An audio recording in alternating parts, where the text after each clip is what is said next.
time's over. I like this.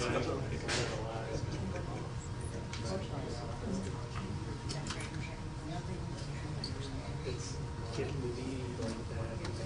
When I tried to go to Slicer, they told, they said, they I guess they had $1,000 for that for the rest of the month. So, yeah, I couldn't do it. Like it's just an I feel like it's not part of my week. No, I think it's. I was just saying. Don't get me started. We'll learn that. Greg. Nothing more insane.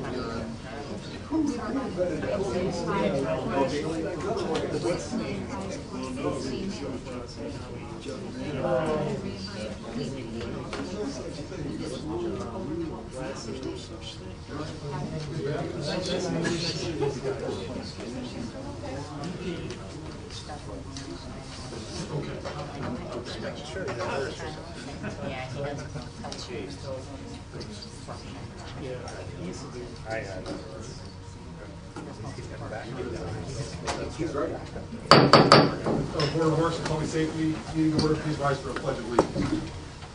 I pledge allegiance to the flag of the United States of America and to the republic for which it stands, one nation, under God, indivisible, with liberty and justice for all. Good afternoon, everybody, and Happy New Year to everybody as well. This is our regular scheduled meeting for January 4th, 2017. And we'll begin with the roll call of members, please. Member Conquest? Here. Member Grish? Here. Member Clemens? Here. Member Crook? Here. Mary Williams? Here. So we have a full quorum.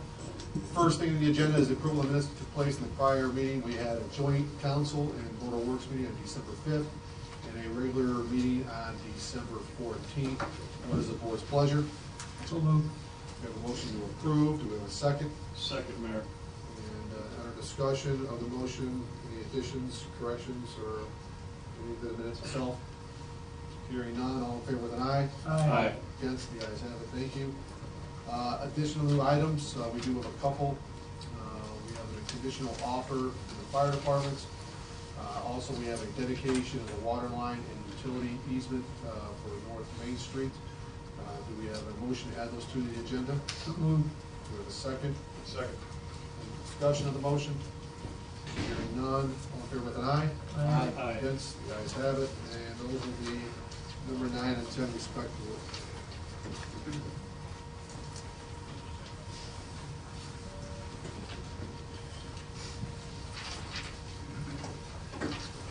Okay, deferred business is still deferred.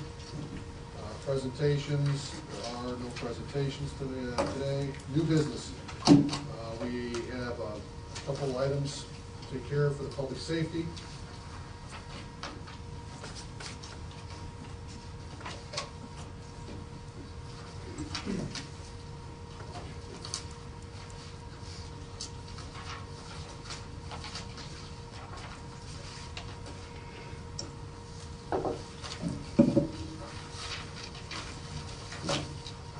Okay, the first on the agenda, Chief, you have a recommendation for a promotion. Yes, that is correct. In the first part of 2017, the police department is going to have a lot of activity as far as we have a number of officers retiring, replacing those officers with new hires. Most of the retiring officers hold rank, so what the administration did was we have a established promotion list, and we reviewed the list, and we are recommending and asking that Patrolman Ryan Olson be promoted to rank of corporal. Actually, at the next Board of Works meeting, one of the retired officers is a corporal, so Ryan would take over his rank. So we just like to do that now. So it's, we have that done. So Ryan's been with us for 10 years in Patrol Division. He's also the school resource officer at the high school for a few years, which is a daunting task. He did a great job there. So we're recommending that Ryan be promoted to corporal. Okay. Mr. Nichols from legal, any issues with the recommendation? I completely agree with the recommendation of the chief and the administration of the department. Any questions of the board? Again, this is pretty standard now with the testing happening internally. We just basically affirm the decision that comes from the test results and the recommendation from the chief. So moved. We have a motion to approve. Do we have a second? Second. We have a second. Any discussion? Hearing none, all in favor with an eye? Aye. Against? Ayes have it. And we are going to then, number 2 is the combination. So we are going to ask Ryan Olson to come forward. We're also going to ask for Junior Baumgartner to come forward, Mark, and Ryan Kuzak to come forward as well. This is our Public Safety Division promotions today. The effective fire department side took place at the last meeting, but so we want to do this jointly here. So I'll start with Ryan. I don't know. What do you do here? Put on the flat. Okay. It was a little thrilling, it was a little neat. So,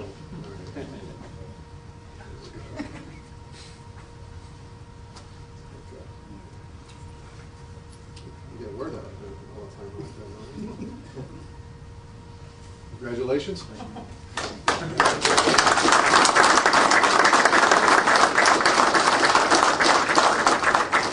And Mark, who is a current lieutenant, is moving over to the inspector's position within the department.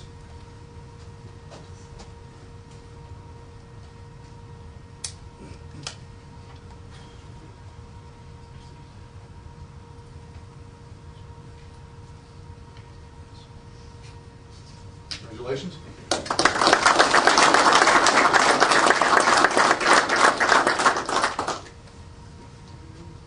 Motion to lieutenant.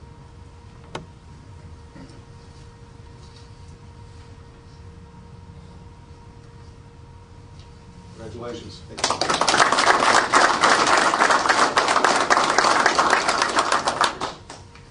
come a little closer. Yeah.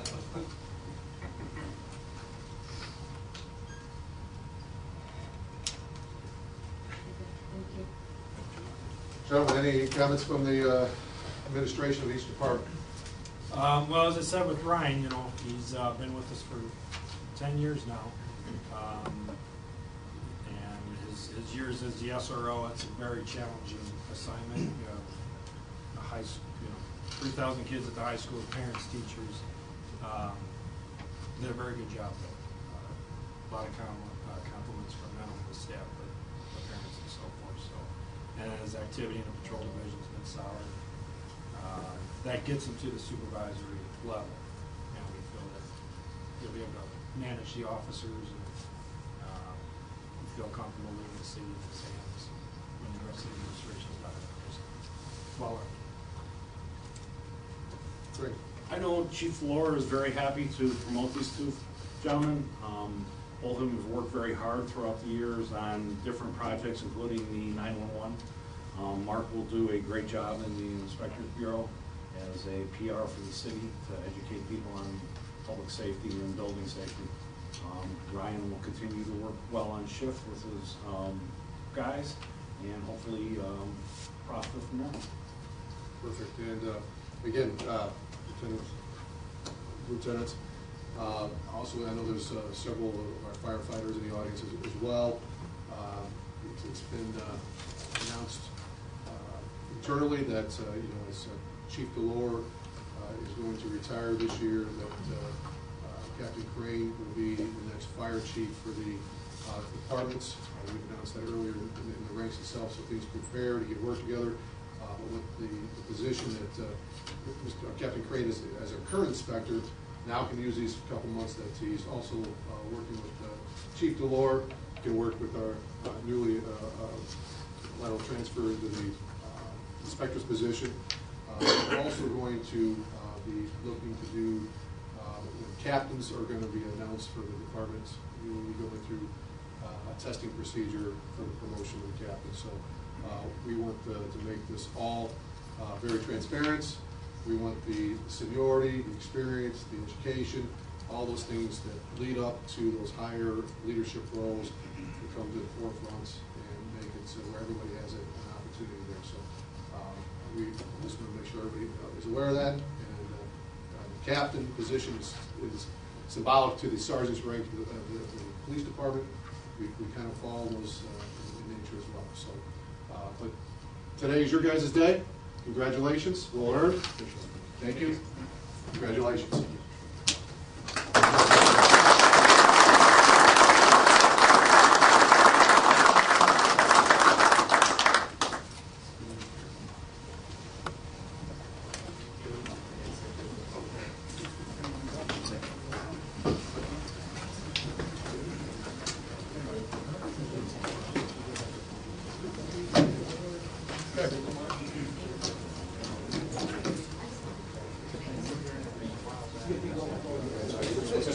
For the financial solution group.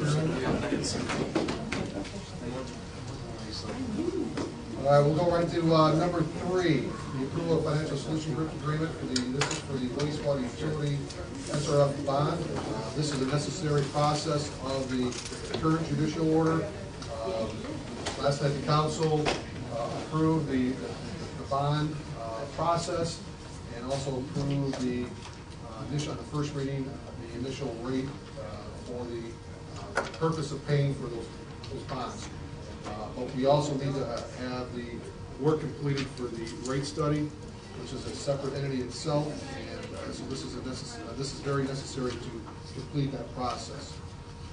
Again, this is for the judicial portion of it, and all fees, Mr. Nichols correct, this is not to exceed $12,000. This will be part of the end conclusion of the bond process. That's correct. So Recommend. we need a motion to approve the contract. We have a motion to approve. Do we have a second? Second, Mayor. Any discussion of the motion? Hearing none, all in favor signify by an aye. Aye. Against? The ayes have it. And we need here, this is a contract not to exceed $12,000. Mayor is authorized to sign. Yes.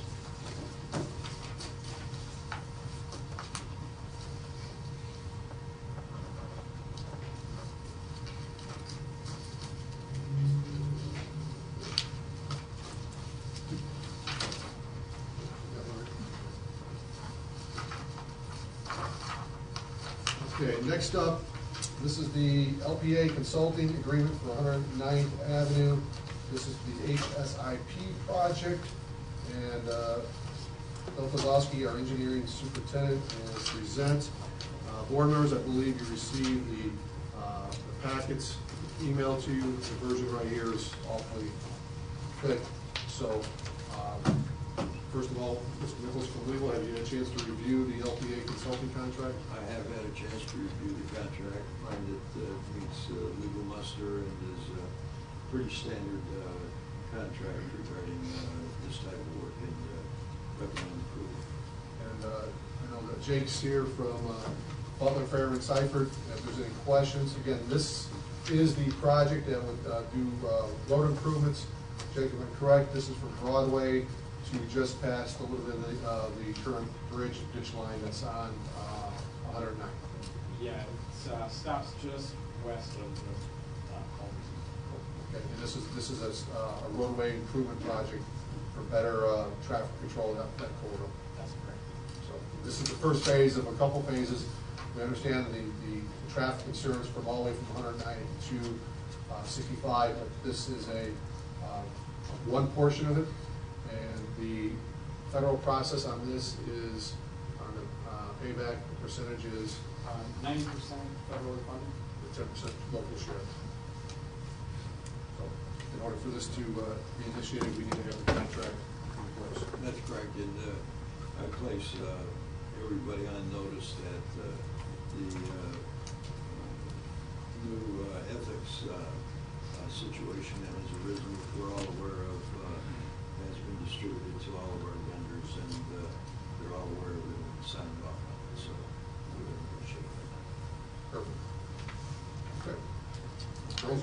Yeah, Bill. Yeah. I got the contract here. This is, as Mr. Nichols, I'll let you tell, this is a standard LPA inside agreement that you have no say in it. You wanna change it? No, I just want to make sure it's good with Bill. Yeah. Bill, you reviewed it, right? This comes with your staff blessing as well. We need a motion for recommendation for approval. So moved. Do we have a second? Second. Any discussion of that motion? Your Honor, what's on the timeline on that? Do we have a timeline on that? Jake, you want to kind of give us a lay of the land? Absolutely. It's a federally funded project, as we mentioned before. They take a little bit longer than a locally funded project would to get to the point of construction. From the date in which this agreement is signed and we get notice to proceed from the city, if that time starts today, it will take 2 months to just get notice to proceed, as we have to get through the NDOT process for our notice of authorization. So to not remember the issue and jibber jabber with federal jargon, it takes about 18 months to get to a point in which final plans will be complete. And typically it takes 2 years for that letting to be had and construction to commence.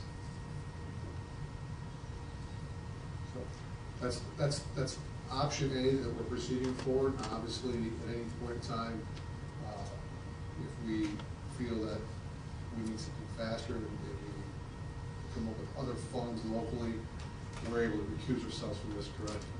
And move forward then. Yeah, absolutely. At any point in time, the design that we'll hold is the highest level of design with respect to NDOT standards. If it were to go local, none of those things would need to change. You'd be able to move quickly into a locally funded project. The mayor spoke of different phasing. Certainly, we'll be looking at that along the way. We will be doing some environmental work and survey work for the whole corridor within this effort, so we're ready to move forward as quickly as we can. The environmental and the right-of-way are really what are the two controlling factors of the schedule. If those go smoothly, the project can go faster. It's just that 18 months to 2 years is more or less typical for most federal aid projects. We've obviously beat that in the past. It's very dependent upon some of those environmental and right-of-way factors. So we're gonna have another down year with this?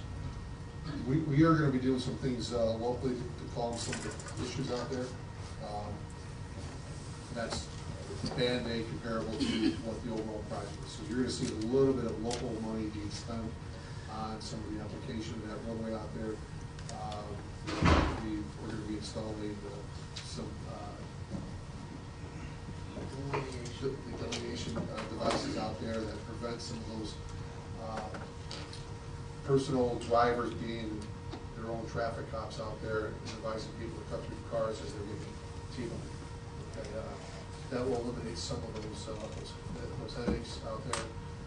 It'll inconvenience a little bit of the drivers to utilize some of the other main entryways of those points around there that were designed that way versus cutting through.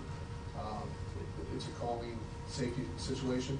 But at the end of the day, when this whole project is completed, those things can be removed, and we'll have islands and other things that prevent those things from happening on an everyday basis. Good. Sounds like a winner. Any other discussion of the motion? Hearing none, all in favor with an aye? Aye. Hence, you guys have it. Okay. Again, we have documents here. We'll try to pass these along, but make sure you see Christie before you leave to make sure your portion is signed at the today's meeting.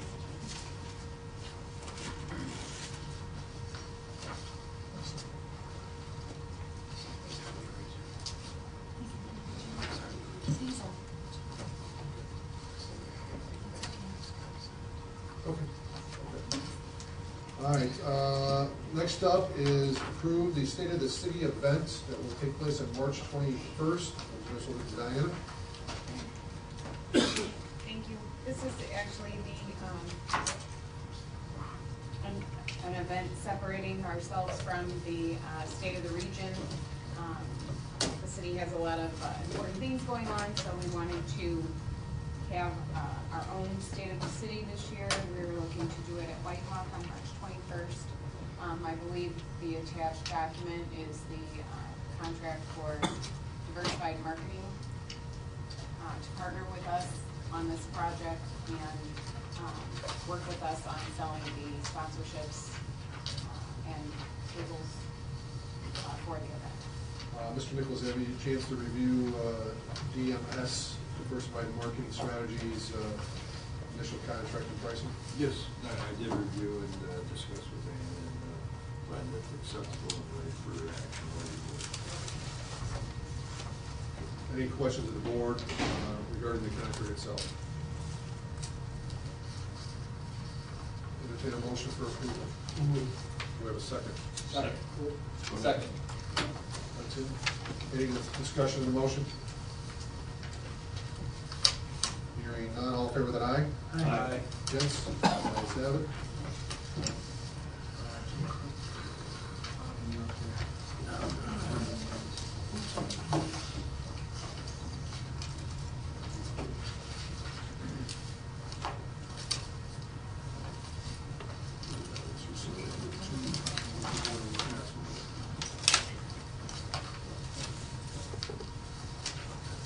Okay, next up, we have a presentation. We've got new CPR training equipment. We received a grant from NIPSCO that was secured by our Crown Point Fire Rescue. And Captain Crane is going to give you a little bit of brief dialogue about this. And I also see that Rick Kalinsky, who's with the NIPSCO representative here as well. So, Captain, I'll turn this over to you. Rick, you want to come up? You guys do a display? I'm sorry, do the procedure? Yeah, a little bit. Quick one. Come on, Brian. Rick, you want to come up and talk a little bit about the grant? Absolutely. Very proud on behalf of Rick Kalinsky, Public Affairs Manager with NIPSCO. Very proud on behalf of NIPSCO to support Crown Point Fire and EMT with a grant for mannequin that will help enhance and educate the department, and also, from my understanding, the community on the fantastic life-saving efforts of CPR. And so, again, very proud on behalf of NIPSCO to be a part of that. I can tell you that Matt Kortacek, who I know is not here today, submitted the grant, did a fantastic job, reached out, looked for a little bit more information. He was right on it, and really fashioned a fantastic grant. And again, for NIPSCO, we get a chance to serve our community.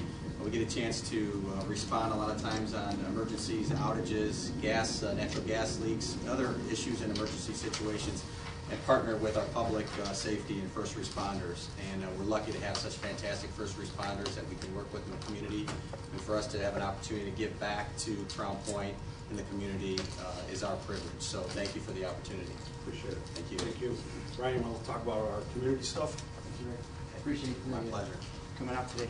What we did is it was every other month that we hold a CPR class for the community to come to. And what this does is it helps us to better teach the folks that come in CPR. Previously, it was just kind of a manual kind of clicking sound that you would hear to make sure you're doing it correctly. Now these mannequins that we have light indicators to help us to better teach the community to properly perform the CPR compressions as we go. And also we obtained AED trainers. Everybody knows that AEDs are pretty much found almost in any public place now. What this does is it gives us the opportunity to teach them how to use an AED as well. We average about 20 to 25 participants when we do hold the classes, and it's just been, classes are always filled, constantly always filled. Yeah, we have to turn people away, so it's a great thing to be able to partner with NIPSCO and us to get the community educated in CPR. It makes our job easier, and it saves lives. You want to handle the mannequin? Sure. Take a picture and hang on it? Happy to. We should grab it too.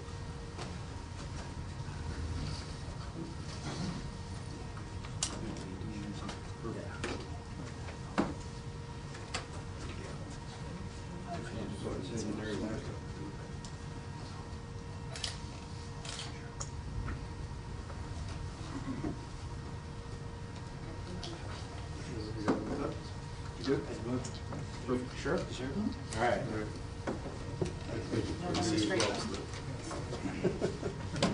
Thank you, really appreciate it. Absolutely. Good job.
Okay, next up is the healthcare presentation. I know Randy and Michelle are here to give us some news on our renewals. It's actually property and casualty. What's that? Property and casualty insurance. Yes. Yeah. So, as some of you know, my name is Randy Tulsa with Berman Flower. It's who the agent, your frontline agent, comes to us to use our markets to get you guys the best deal we can. And this year we got a new face, Mrs. Michelle Stevens. She's with Epic Insurance Solutions, and she's kind of to give you an idea of what she might be. Remember, Barbara Gallego should be kind of like a Barbara Gallegos type person. So she'll say a few words. I want to have these presentations here. Yeah, again, my name is Michelle Stevens. I'm with Epic Insurance. My office is actually located in Indianapolis. We have offices in Louisville, Lexington, New Albany, and Indianapolis. Most of the information, Randy's going to go through the details of the PNC program. A few things to mention. The fee for the PNC is not included with that. It is the same as it was last year. Nothing has changed as far as that goes. The workers' compensation policy, that has already renewed as of 12/15. The premium for that this year is $59,901. That's a little bit more than last year. Last year we were at $57,300. So we've got about a 4.5% increase. That is solely based on inflation. With the safety programs that you guys have in place, as well as your return to work program, that has shown that the only increase that we're getting is basically just an inflation increase. That is a multi-year contract as far as the fee. That will still be run through the same TPA, which is RMSC, so you'll see no changes as far as that goes. Also, what is already renewed is the Crown Point Fire and Rescue policies. Those were on 12/15, again, not included in the program that Randy's going to talk about. We did see a slight decrease in premium from last year to this year for that policy. So that's all taken care of. That's through Liz McKnight as well. So any day-to-day information, though, you can contact me for questions on any of these items, and then Randy will go through the program that he has for this year.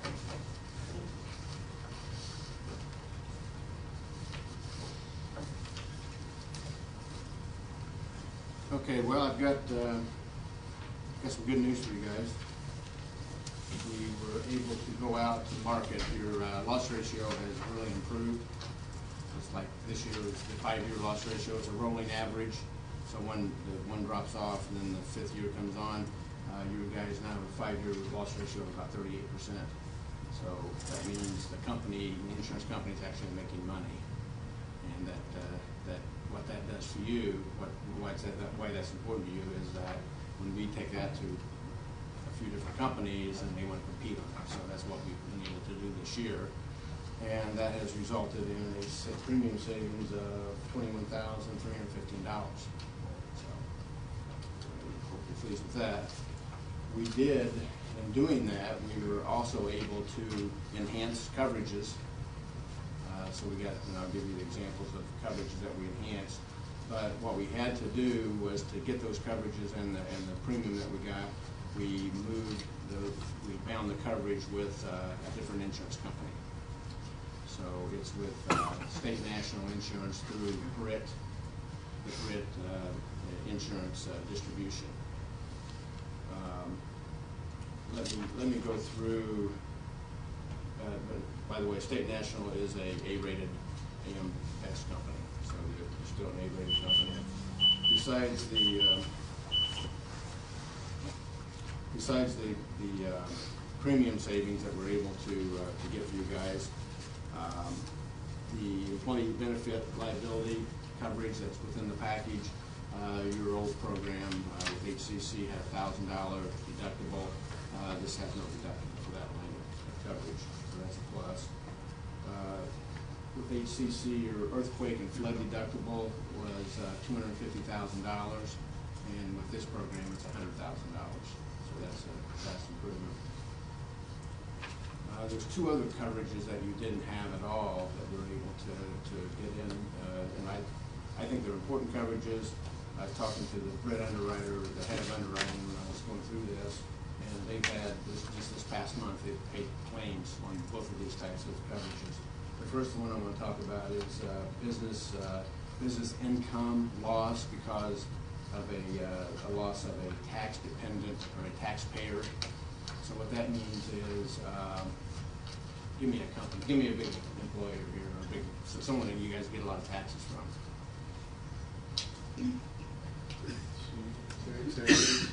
Hospital city entities. Okay, so if that business went down because of a covered peril, okay, so example, fire, and any tax rate, and they had to go out of business or they were shut down, and you had less tax dollars coming in because of that, and this was a $100,000 limit on this, so that would help offset that loss in tax revenue you would have.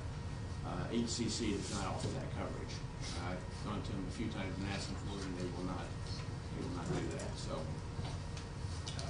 that's an important coverage, because that can really, especially some communities have, huge, like it's really big around the gambling boats. If that gambling boat goes down, then it's really good. So you guys don't have that situation here, but you do have tax revenue coming in that you're dependent upon, that you really need. So that's a good coverage to have.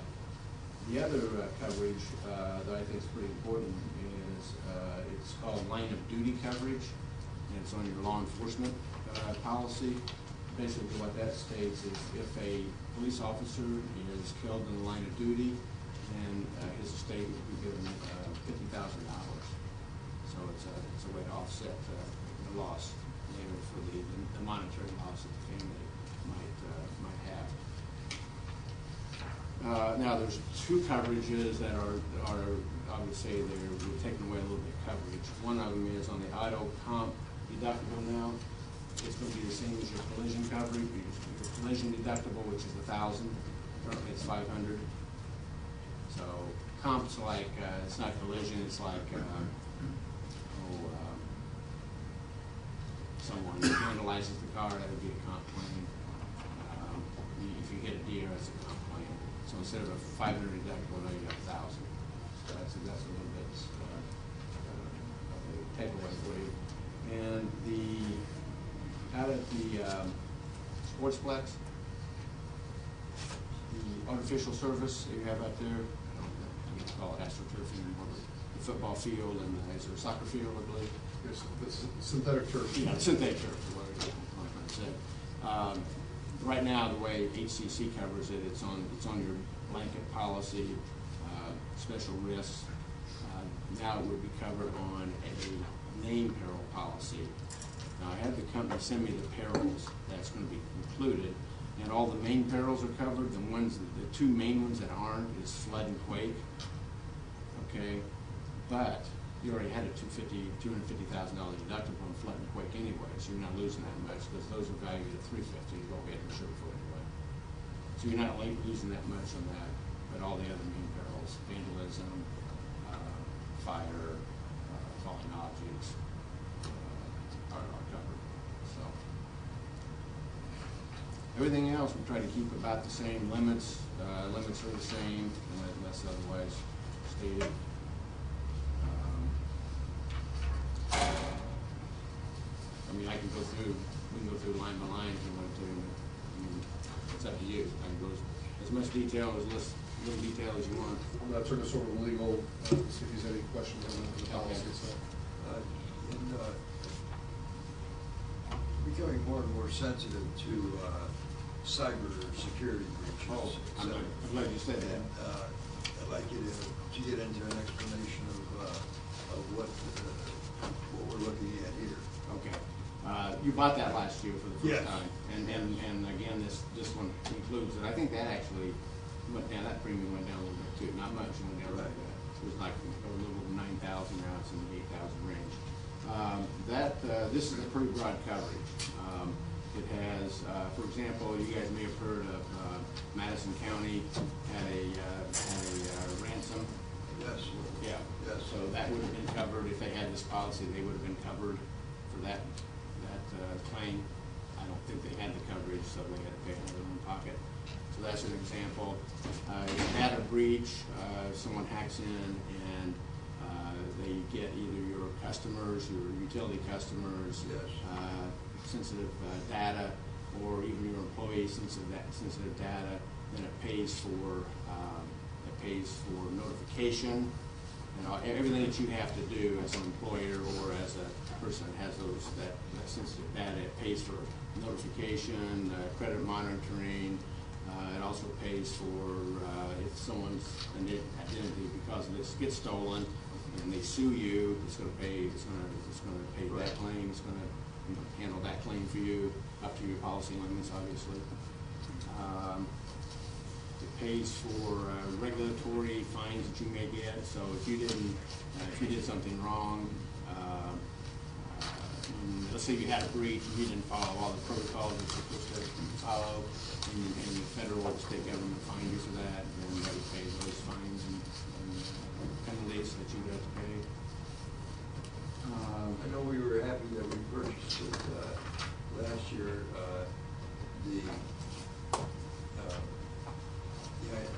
The city's IT director and I have discussed this on many occasions, and we're more than encouraged by the continuation of the policy.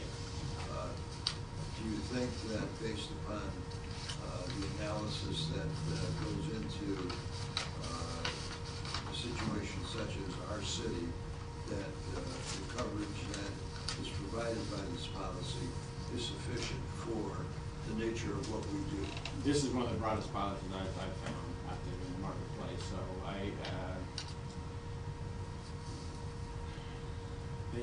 they're talking about coming up with a different add-on to this. Yeah. And once we get it, we'll inform you. Let us know. And I'm not even sure what it is, but there is something they're working on. I know this company is. So once that. As long as you and I have a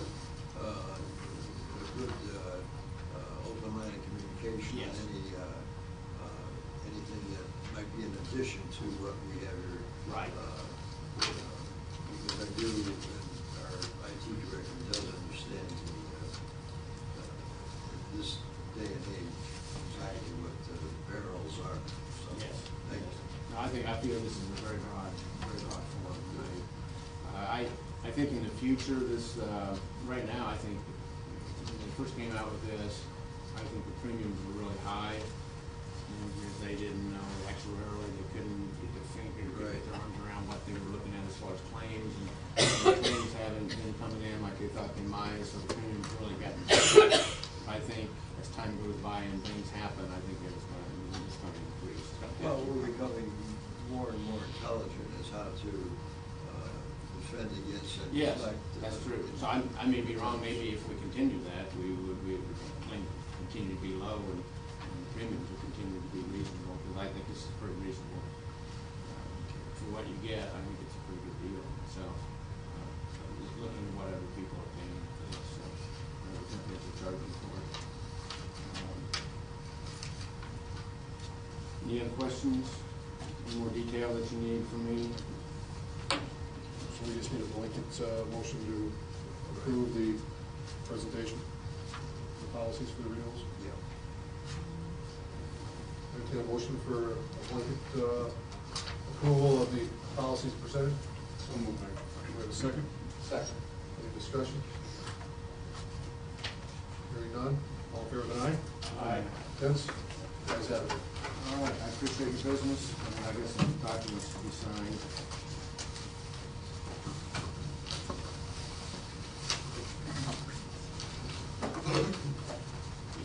Is that yours, Claire?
she'll make copies for you, and then, just, email you back that.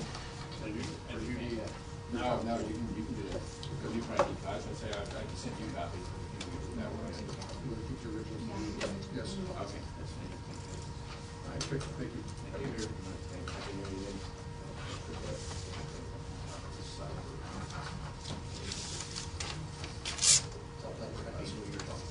I will. I'll do that.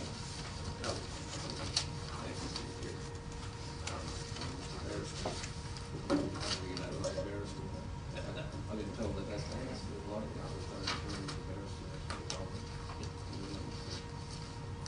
All righty, well, thanks, folks. Thank you. Thanks, Michelle. Okay, next up is to discuss the low quotes for the monitor defibrillators compression system. We'll turn this over to Mr. Nichols and we'll review the documents. I reviewed the documents. Chief and Dave went over the documents, and we did lawfully advertise for bidding on the specifications as we put out there. We received 2 bids for the monitors, one from Physio Control and one from Zoll Medical.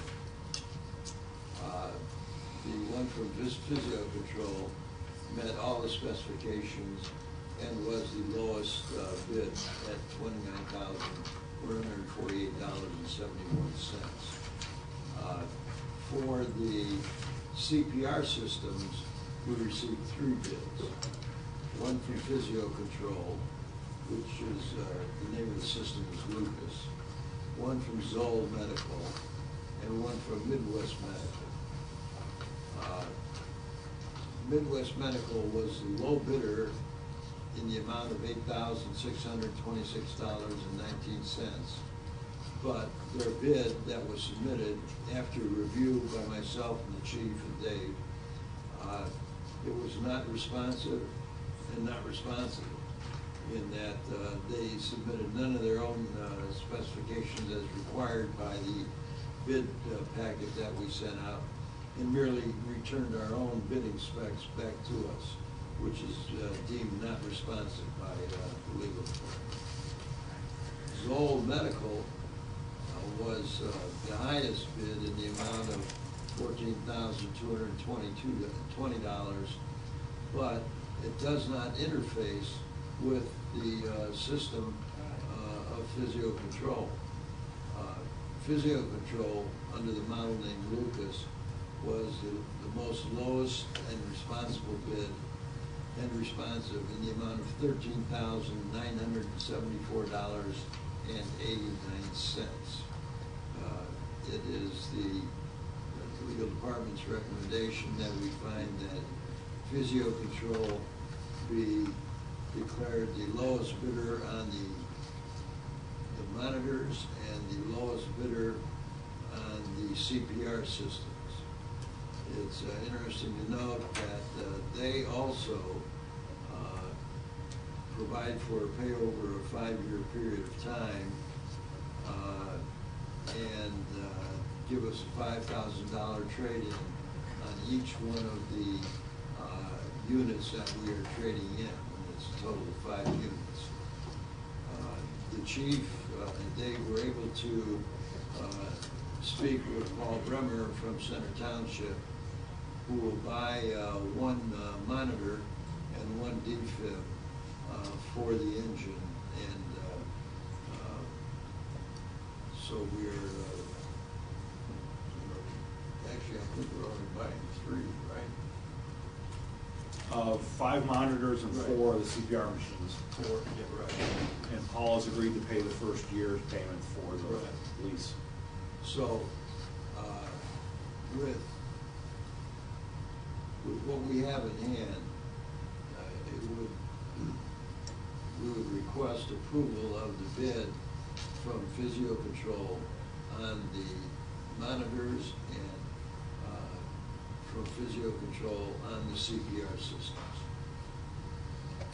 We also want to add a motion accepting the trade-in portion of it and the zero interest financing. Right. We have a motion to approve as said by legal. So moved, Mayor. Do we have a second? Second. Any discussion of the motion? Hearing none, all in favor with an aye? Aye. Against? The ayes have it. Good work. Thank you. Also, we want to be appreciative of Paul Bremer and his team there at Center Township for participating in this endeavor as well. Number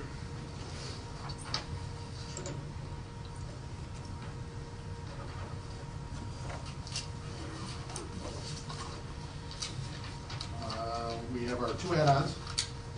We have a conditional offer for the fire department. Thank you, Mayor. As the board knows, we put out a request for new hires. We did our testing, and we came back with our list, which you guys have looked at before. And at the top of the list was the top candidate. His name is Todd Bennett. This gentleman is an EMT out of Marion County. He comes with 6 years of experience from a hospital-based EMS, and he's also a captain on a volunteer fire department down there. This kid's a real go-getter, and I would welcome him to the city of Crown Point on our team. Based on the hiring list, the recommendation of staff, and going through their final interviews, they're looking for us to approve today the conditional offer to the candidate as been listed. So, entertain a motion for the conditional offer. So moved. A second? Second. Any discussion on the motion? Hearing none, all in favor, aye? Aye. Against? The ayes have it. Chief? Next up is under new business, under the add-on was dedication of the water line and utility easement. This is on North Main Street, and I will defer to legal to give you the information as you dot the i's and cross the t's. We have prepared for your approval the agreement and dedication of utility water line to the city of Crown Point by Dan Randolph and Robbie Randolph, owners of the property. We also have this was all brought into being by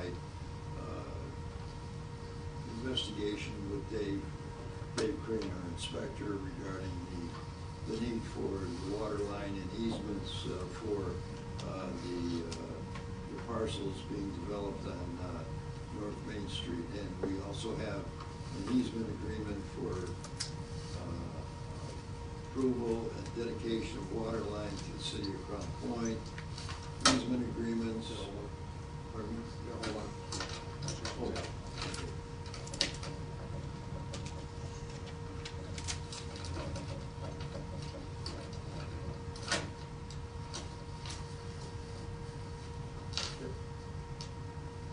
We have the general certificates and the maps and drawings that are all platted and which have been done for on behalf of the city, and to make this this transfer legal, and we would ask that the board approve the agreement dedicating the water line to the city of Crown Point, taking it into our inventory, and the easement that's involved to accomplish all of this. And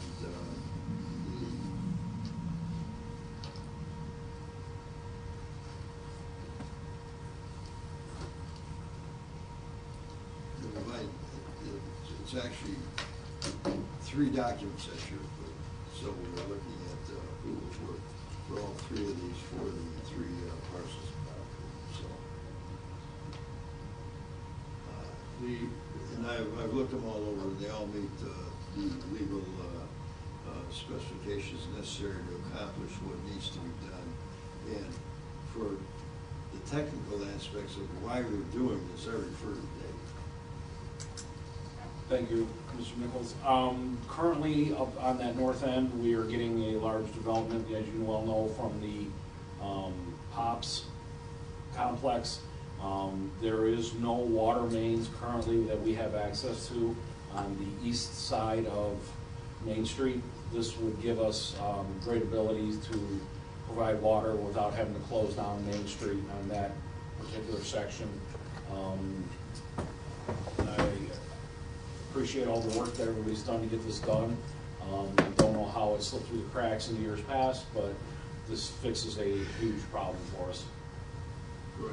The problem that was discovered by David through the work of the mayor and Mr. Randolph and the property owners, we've been able to accomplish the solution by the development of these agreements, which upon signing and completion here today with your approval, Alex will take out and record with the recorder's office, so it's all ready to go in its proper place and form. Also for the board, again, we're looking at the public safety side of this because of the hydrants that are necessary to service the commercial corridor that's growing in North Main Street, which is a positive thing. Back in the day, back in the early late 80s, early 90s, Mr. Randolph was back. That was kind of common back in the days. Things were developing that these commercial developments had to put in private hydrants, and it would service their property. As things developed and the laws changed, as more development up down Main Street, places weren't required to do that. So now we had spot hydrants up and down the corridor. Mr. Randolph has seen the best interest of the city here, where now he's allowed the private hydrant to be looped in the system to give better public protection, not only for his property, but the adjoining property owners around him, because he sees the total value of the success of other customers in his area could lead to people would patronize his as well. So as it grows, he has potential there. So he's graciously donated the lines that he paid for himself to the inventory of the city, which has a value estimated. We had Mr. Zeese went out there and did a value what it would cost to do the things that were described, to bore underneath the street, close down Main Street, provide a value to this is, and it's I believe it's estimated somewhere over $50,000 of property that's now given to the city. So we're not taking in just utility, we're also taking in the investment itself that you can put it in that if we put it in ourselves would cost. So we want to make sure that we go public record, one, thanking the Randolph family for doing what's good for the community, and two, hopefully this body will take it as an inventory. That way we can begin to loop the system connected to the private, which now will become public, with the dedication of the utility easements and the inventory that's out there. So the recommendation from the fire department would provide a much higher usable hydrant in case there's a situation, and also provides proximity to those businesses because now they get an insurance break because of the closeness of those hydrants to their business. So it's a win-win across the board. So, you know, we'd like the board also to find that the amount of this donation is in the range of $50,000. Like we make it from the is it listed in there?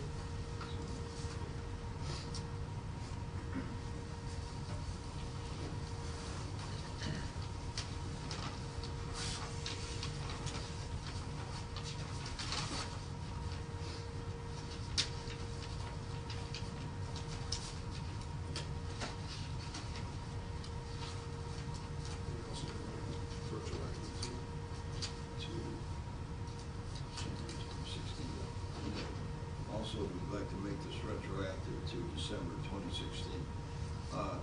$52,366 is the total cost for labor and material.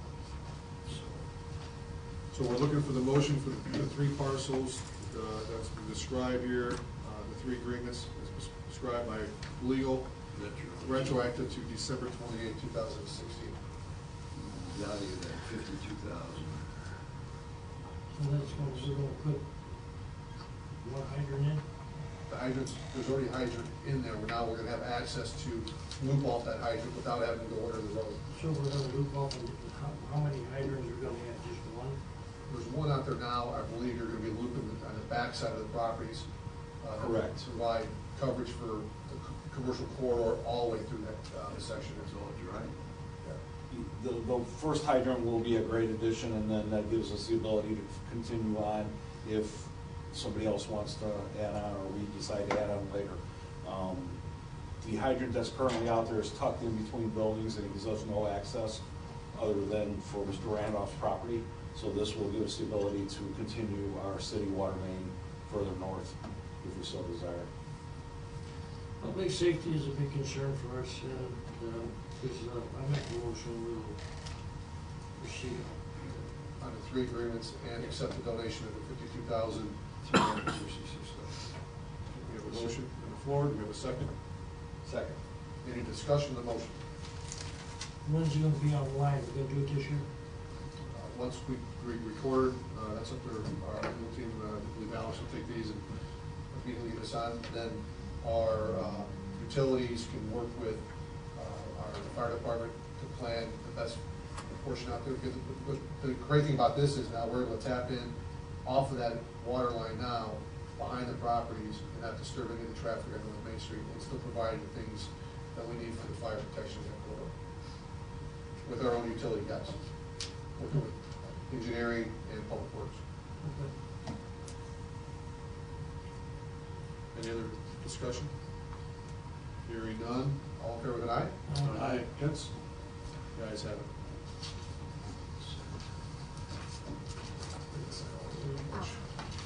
Okay, miscellaneous. Greg, anything from your department heads? Yes, I have one, this is a notice of termination from the IDEM Office of Water Quality. It's part of our 9030 Chase Roundabout project. It is cleaning up the loose ends. It just says that we are finished disturbing all activities, including constructions on the lots. The entire site has been stabilized.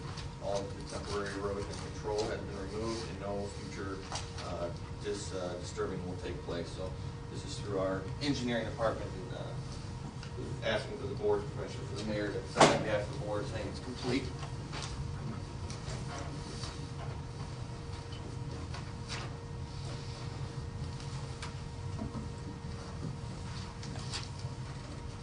We have terminated construction activity in that area.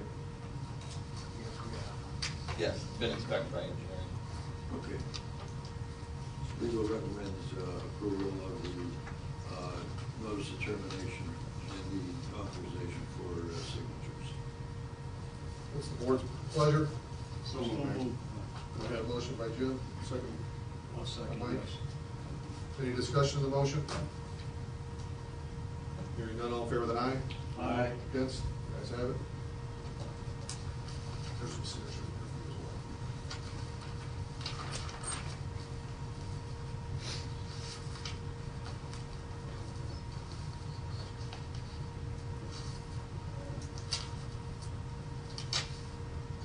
Has there been any accidents on the roundabout yet?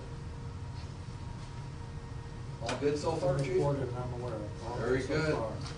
Jason, Tim. Yeah. Diana, Thought any New Year's. special events? I would just like to thank the sponsors for the Kids New Year's Eve party, the Office Square Sports Academy, Beck's Crown Bakery, Alpine Mountain Water, Carriage Court, Domino's, Rosati's, and Bertoli's. And then the Christmas tree bonfire, sponsored by Geismans and the City of Crown Point, is this Sunday, January 8th at 6 p.m. at the Lake County Fairgrounds. Thank you. Question for you guys, put you on the spot. We had a conversation yesterday about Greenwood, Place and a 9 mile on the lake. Any update on that? INDOT came out today and they've changed the light on Indiana Avenue to say, stay green for 30 seconds, we go red for 10, green for 30 seconds, red for 10, and they're thinking it that way. We monitored it for about an hour and it seemed to be going just fine. know, everybody, people wanted it all green both ways. We couldn't just change it to yellow, flashing yellow for the construction. I think it would have just caused the same kind of backup, because everyone would have still stopped there.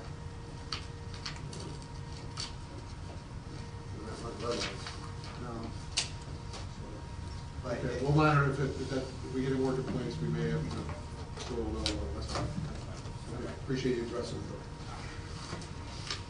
Any other business that needs to come from the board today?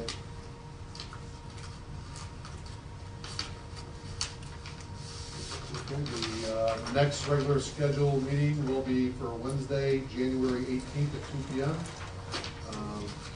Any other business? Jim? With that, Mayor, let's adjourn our meeting for January 4th, 2017. You have a second? All in favor with an aye? Aye. Okay.